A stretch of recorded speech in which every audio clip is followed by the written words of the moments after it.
Halo teman-teman. Nah, di kesempatan kali ini kita bersama Bapak Pak Sutadi, seniman pelukis. Nah, ilustrator. Silakan profesi. Nah, tadi Pak Sutadi bilang kalau jenengan itu ilustrator. Nah, ilustratornya itu sekarang untuk komik kah, majalah kah, atau bagaimana Pak? Ini yang macam ya, komik juga. Bahkan saya nggak tahu nih kegunaannya untuk apa. Kalau ada orang pesan itu saya kadang-kadang nggak tahu. Untuk buku pelajaran, buku anak, dan bahkan mungkin untuk iklan atau apa saya kurang tahu. Karena orang-orang pesan cuma pesan gambar aja. Gitu. Yang ngebuat Bapak terinspirasi untuk sekarang menjadi ilustrator itu apa dan bagaimana awalnya? Inspirasinya apa ya? Karena Lahir dari bakat itu. Kok pindah ke ilustrasi gitu ya? Tadinya saya emang pelukis ya. Mungkin karena pasarnya ya yang kalau pelukis itu kan kalau buat sekarang itu kan yang online gini kan agak lebih gampang kalau ilustrasi yang dijual keluar gitu loh. Jadi kita masuk ke platform, nanti ada orang-orang yang pesan yang dari sono, dari Amerika ya.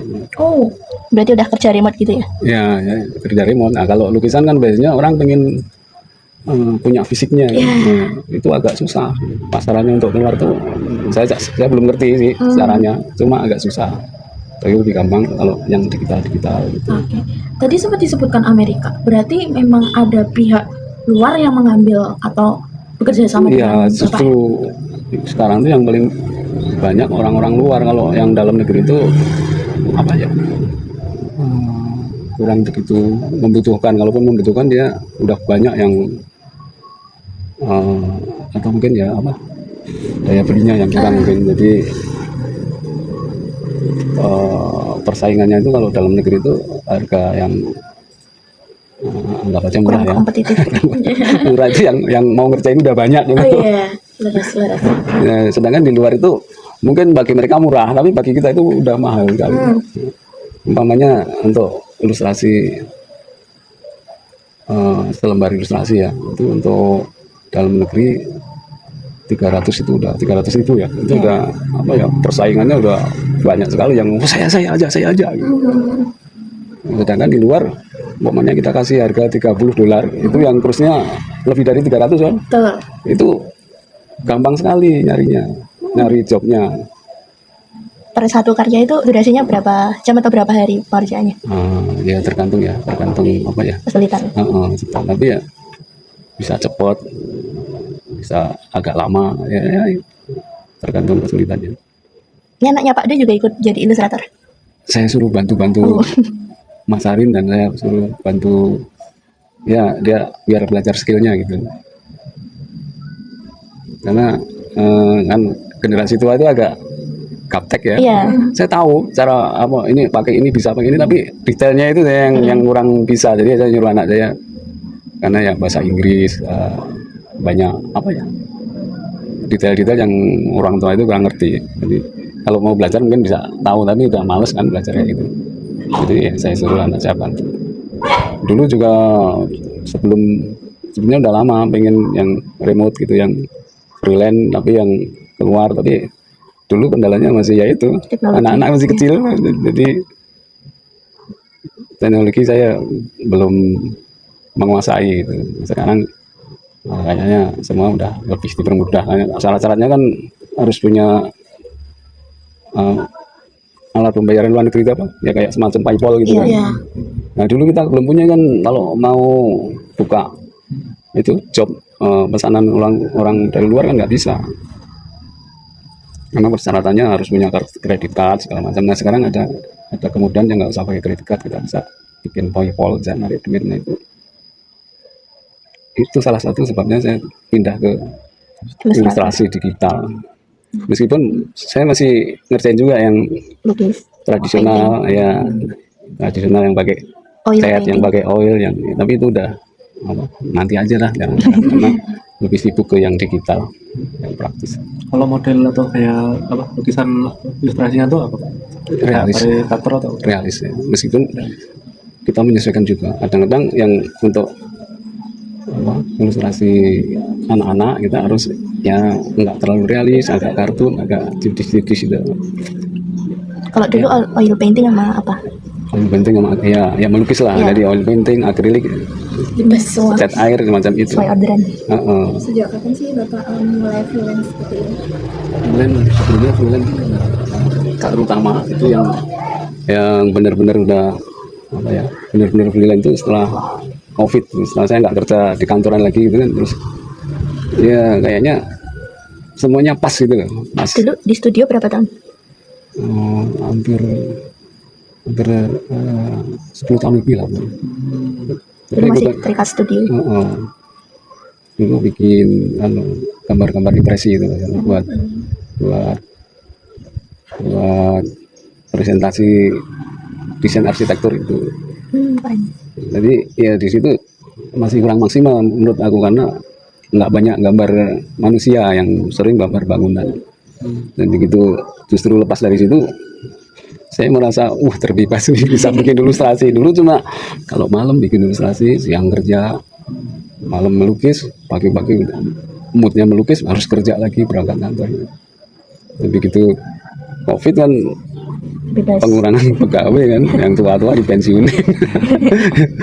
Ya itu tantangannya, wah ini harus bisa freelance itu ya, yang benar-benar freelance. Pak D ini udah 61 tahun ya? Ya memang ngerti. Katanya Bapak. Tapi nggak gaptek loh, keren. Ya kebetulan lingkungannya dulu di kantornya kan juga kerjanya Iya. udah pakai Laptop, komputer, pakai dari udah lama. Jadi teman-temannya juga arsitek-arsitek yang masih fresh graduate kayak gitu. Yang senior juga banyak, maksudnya masih Semua rentang umur. rentang umur tuh masih bergaul, karena mereka kan pesan gambar, tolong Pak bikinin skating ini Pak gitu.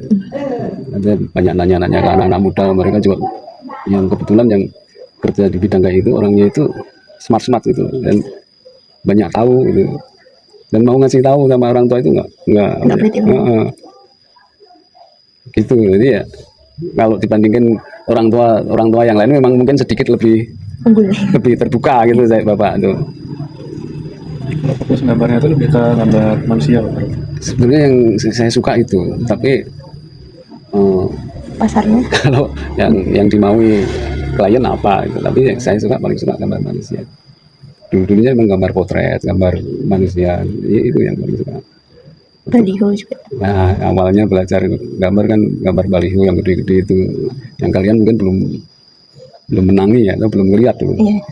Dulu waktu zaman Orde Baru kan, kalau ada event apa itu dia bikin backdrop itu dari lukisan gede pakai triplek ya. Dulu kan print-printan kan belum semaju sekarang. Mungkin kamu nggak bisa bayangin dulu itu Iya. apa-apa dibikin pakai tangan. Gambar segede gaban itu pakai tangan, kita gambar rame-rame, gambar Pak Harto yang kepalanya udah 4 meter atau berapa itu, kayak gitu dulu. Nah itu saya belajarnya dari situ. Tapi itu kan lama-kelamaan kan teknologi kan menggerus pasar yang kayak gitu kan, percetakan udah print-printan udah masuk, ya udah kalau kita mau kerja kayak gitu terus nggak ngikuti zaman, nanti jadi di rumah ngelamun aja, Iya. nggak ada job lagi. Bahkan dulu teman-teman saya yang asik pakai airbrush itu, keren-keren pemerintah airbrush, lama-lama airbrush juga udah nggak dibutuhkan lagi. Jadi ya yang dulunya itu master ya, akhirnya karena teknologi Digital. digital juga komputer, jadi mereka itu kemampuannya jadi kayak nggak ada gunanya gitu, nggak ada gunanya. Sama juga ya gitu, teknologi memang menghendaki kita untuk selalu berubah mengikuti, kalau enggak ya jadi ngelamun di rumah aja. Mengenang masa kejayaan. Dulu Pak D studionya di mana aja kerjanya? Di Jogja, ada di Wirobrajan, ada di Leparan. Itu tahun-tahun 80-an. Kalian lahir tahun di atas 2000 ya? 2005. Jadi belum bisa bayangin waktu itu ya. Waktu itu bikin spanduk aja ditulis pakai tangan. Iya, keren. Memerlukan waktu lama, memerlukan skill yang tinggi. Ya. Kalau sekarang udah di print aja udah rapi, keren ya. Berarti freelance-nya sekarang udah 4 tahun ya? Ya sekitar itu 4 tahun. Yang sungguh-sungguh freelance, yang yang udah nggak kerja kantoran lagi. Kira-kira untuk harga pasarnya itu untuk yang internasional gitu, yang keluar sama yang di dalam negeri itu Saya masih murah kalau dibandingkan yang kerja di DC atau yang major label itu. Jadi, umpamanya satu halaman komik itu ya paling $100 itu loh paling tinggi. Iya, tapi paling tinggi. Tapi kalau kalian bayangin yang kerja di DC itu 200-an. 200, 300. Cuma pensilan doang, cuma sket. Nah, bapak itu udah berwarna, udah tinggal cetak. Itu cuma 100. Kenapa nggak coba dinaikin aja Pak? Karena kan ibaratnya itu merupakan salah satu hal yang bisa dikembangin gitu loh Pak. Iya, Mereka maunya kan- segitu. Tapi kita nyari traffic dulu. Kan baru berapa tahun Oh, gitu. iya sih. Dari 4 tahun tuh udah ya jangan-jangan kalau dinaikin nanti nggak pesen lagi Iya. kan gitu kan. Itu saya mungkin emang ya mengais di daerah-daerah yang segitu aja dulu. Berarti penghasilannya dolar ya? Devisa negara. Rupiah juga kan, Iya. nariknya kan tadi rupiah. untuk kalau yang di dalam negeri itu harganya itu berapa? Harganya ya mungkin ya paling tinggi itu 300.000. Itu paling tinggi, itu udah susah banget nyari job yang segitu dan udah rebutan.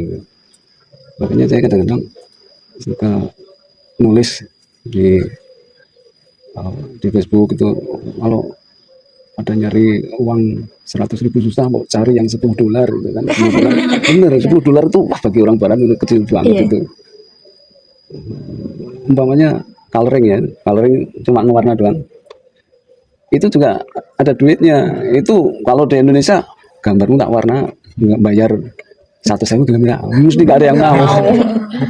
Ini digital ya, ini yang prosesnya gampang ya, nggak pakai cat gitu, nggak mau mesti. Tapi kalau orang barat, aku ngewarna $10, ya sini ya, pada pesen. Makanya ya keuntungannya selisih kursnya juga, karena daya beli orang sana itu Tinggi. ya, uang segitu mah cuma burger ya, beli roti. Jadi saya suka ngajak yang tua-tua, terutama kalau yang muda-muda udah pada canggih, udah tahu. Ayo gambarmu tuh dijual ke luar negeri aja, nyari job lebih ada harganya gitu loh. Mungkin dia menghargai nggak tinggi-tinggi aman, tapi tetap aja lebih tinggi dari orang-orang kita, karena orang-orang kita juga harga belinya saya belinya memang segitu. Iya. Jadi kalau ada temen yang pesen ya saya tetap sanggupin, karena nggak enak. Ya.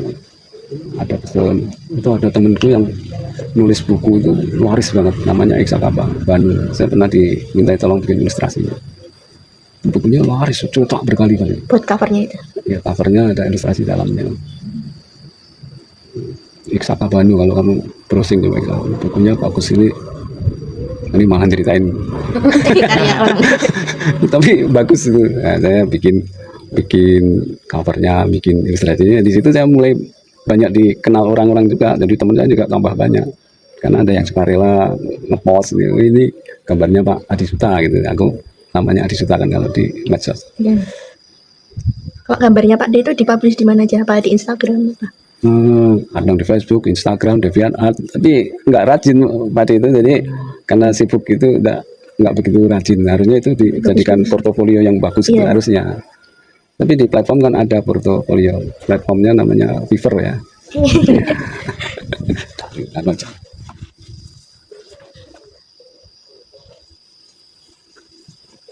Apalagi? Apalagi Tanggapan Bapak dari perjalanan menjadi seniman dari awal hingga sampai saat ini tuh bagaimana? itu benar-benar apa ya? Roller coaster. Roller coaster dan apa ya, berat sebetulnya. Kalau nggak ada passion mungkin udah menyerah, karena ya itu tadi konsumennya itu loh. Iya. Kalau kalian jualan burjo aja mesti laris ya. Jualan lukisan, jualan ilustrasi itu yang beli siapa gitu loh. Terutama di Indonesia yang mau beli siapa yang mau beli ilustrasi, padahal ilustrator banyak sekali. Nah, itu ya dunia yang sebetulnya keras itu, sebetulnya persaingannya keras sebetulnya. tapi karena ya passion ya mungkin istilahnya, karena saya seneng banget, saya apa ya, memang ini duniaku. Aku semua mata pelajaran itu nggak pernah saya hiraukan. Saya SD, SMP, SMA itu nggak pernah belajar dengan nilainya yang jelek. Ya, ketertarikannya itu cuma pada hal itu. Skillnya luar biasa. Ya, kalau ya saya belajar cuma itu, meskipun harus belajar sendiri nyari referensi. Wah, sekarang lebih seneng lagi karena banyak orang berbagi referensi lewat internet ya. Zaman dulu tuh mau bikin nyari referensi itu susah bener. Saya tiap hari nongkrong di toko kios buku loaan yang di taman di belakang Museum Videbrek tuh. Dulu ada, masih ada mungkin sekarang. Tiap hari saya tuh kesana nyari referensi, nyari buat inspirasi ya, referensi buat inspirasi ya. Dulu susah banget, dan kalau mau beri buku-buku saya juga beli waktu itu, meskipun mahal-mahal banget, tapi beli waktu itu. Jadi banyak duit saya itu untuk beli-beli kayak gitu, karena nggak tahu kan ya passionnya di situ. Zaman tahun 80 90 itu belum banyak referensi, jadi kita harus gigih betul. Lebih enjoy yang sekarang ya. Oh iya, sekarang di rumah aja Bapak. Di rumah bisa nyari mau liburan ada, mau kerja ya di situ, mau nyari Keluarga referensi di deket. situ ya, itu benar-benar. Dream life. Ini apa Bapak itu ada sosok tokoh yang menjadi inspirasi sehingga Bapak menjadi ilustrator seperti sekarang, atau memang kemauan dari diri sendiri? Ya dua-duanya. Ya, yang jelas kemauan. Kalau nggak ada kemauan, meskipun inspirasi banyak, kita nggak akan berbuat apa-apa. Jadi kemauan dulu Bapak itu, terus nyari sosok inspirator yang kita cari. Aku bikin kayak dia. Tapi sekarang kayaknya terlalu banyak yang jadi inspirator, jadi sebetulnya siapa sih yang jadi inspirasi beneran? Nggak bisa disebut. Banyak sekali yang setiap lihat, wah ini keren nih, ini keren nih. Nah, mungkin apa ya, kalau bisa disebut, mungkin dulu merasa ini keren banget, tapi sekarang biasa aja kayak gitu loh. Jadi sebenarnya siapa yang menginspirasi itu? Jadi waktu dulu mungkin ya Norman Rockwell ya, coba. Atau kalau lukisan ya karena realis biasanya ya Basuki Abdullah yang Indonesia, karena waktu itu kita yang bisa akses cuma ya gambar-gambar itu, karya-karya itu. Nah, kalau sekarang kan di internet kita mau nyari yang pelukis manapun ada, ilustrator manapun ada, itu dengan ketik. Ini benar-benar apa ya, membahagiakan gitu di depan internet Bapak itu. Banyak artis-artis yang. Kalau menurut Pak D itu AI itu sebagai penghambat apa sebagai pembangun referensi bagi ilustrator? Yang jelas itu keniscayaan ya, kemajuan zaman nggak bisa meskipun aku bilang itu dikit anjing. Tapi itu harus ya kita terima gimana. Jadi Pak D juga mempelajari ya, kita apa sih kelebihannya, apa kekurangannya. Pak D pakai AI bahkan untuk belajar apapun pakai AI juga, kayak settingan gitu ya, ChatGPT pakai udah, meskipun kesel ya kan, tapi ya gimana, itu udah kita nggak bisa apa ya, Konsekuensinya kita nggak bisa stop lagi. Dulu teman-teman pada boykot no AI. Ya kalau nggak berjalan beriringan ya kita kan tergerus ya. Iya, tapi no AI tapi ya buktinya tetap jalan. Tuh. Kayak dulu ya, sebelum awal-awalnya digital ya, kamera digital itu yang para yang konvensional yang pakai film itu juga juga terganggu, dan ini apaan sih, ini bukan karya seni gitu. Tapi lama-lama mereka pakai juga, karena ini teknologi seni itu orangnya ya yang bisa ini jadi karya seni, itu orangnya, ada apa rasanya atau feelnya. Kalau itu anggap aja alat, itu kayak AI anggap aja itu alat. Kalau kita mau nggak terima AI-nya juga paling ya karepmu gitu kan. Masa bodoh kamu terima apa enggak kan gitu kan. Dan yang emang ngeselin sih sekarang yang anak-anak nggak bisa gambar itu bisa berkarya bagus banget itu ngeselin juga. Padahal itu kalau untuk eh, karya yang benar-benar dibikin itu skillnya udah harus dewa itu. Tapi sekarang tinggal kayak dukun tulis mantra udah bisa jadi gambar. Saya pernah nulis kayak gitu awal-awalnya AI itu. Jadi saya pengen bisa gambar, bisa ke dukun nggak ya, gitu ya intinya. Kan dukun bisa memecahkan segala masalah tuh. Terus saya jawab bisa, kamu pakai mantra yang namanya AI itu yang dulu Midjourney ya, kamu Midjourney, kamu nggak usah gambar, cuma pakai mantra aja udah bisa jadi karya. Ada aku tulis di Facebook dan lumayan banyak yang komen juga. Ya awal-awalnya Midjourney itu, Midjourney tahu kan, yang pada dipakai AI-nya bagus banget. Ya. Gambar-gambar. Kalau Pak De ngomongin AI, ya, biasanya tentang gambar ya. Yang terakhir, harapannya Bapak sendiri sebagai seorang seniman, pegiat seniman yang ada di Indonesia, harapannya untuk pasar seni di Indonesia itu seperti apa? Nah, itu memang ya seperti harapan banyak orang ya. Iya. Banyak Harusnya seniman tuh dimerdekakan gitu. anu aja dihargai dan dihargai dengan duit juga maksudnya. Kebijakannya. Kalau apa ya? Ya ini yang paling penting negara Indonesia maju dulu secepatnya kalau bisa. Pendapatan per kapitanya tinggi dulu. Iya. SDM-nya maju dulu kayak gitu. Kalau negaranya udah jadi negara maju, ya otomatis kita bakal dapat efek bagusnya. Orang udah nggak mikirin buat beli beras, nggak mikirin buat beli tempe. Nah, sekarang kan masih mikirin itu boro-boro buat beli ilustrasi apaan sih beli. Kebanyakan masih belum jadi apa ya kebutuhan. Jadi harapannya ya itu negaranya jadi negara maju, SDM-nya pinter-pinter, IQ-nya nggak 78 lagi. Nah, itu nanti semua bakal dapat bagian apa ya. Betul. Mesin. Nah, gitu aja sih teman-teman, sedikit kisah dari ilustrator Kulon Progo. Sutadi. Bapak Sutadi yang sangat menginspirasi kita sebagai kaula muda supaya kita selalu melek nih tentang kita itu sangat amat dikelilingi oleh orang-orang hebat seni terutama yang mana itu masih perlu sokongan atau dukungan yang harus kita lontarin terus-menerus untuk kesenian yang lebih maju ke depannya. Semoga menginspirasi. Sampai jumpa di video selanjutnya. Dadah!